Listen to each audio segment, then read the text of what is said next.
2082 साललाई बिदाई गर्दै 83 सालमा खान सुरु गर्यो।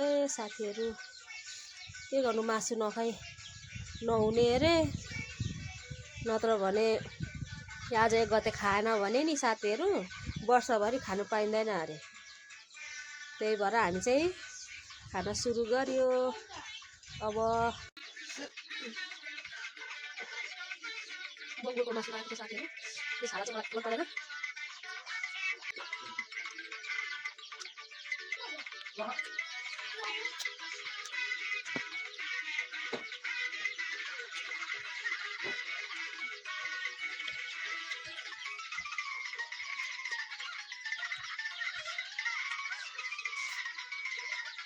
बङ्गुर आफ्नो बाइको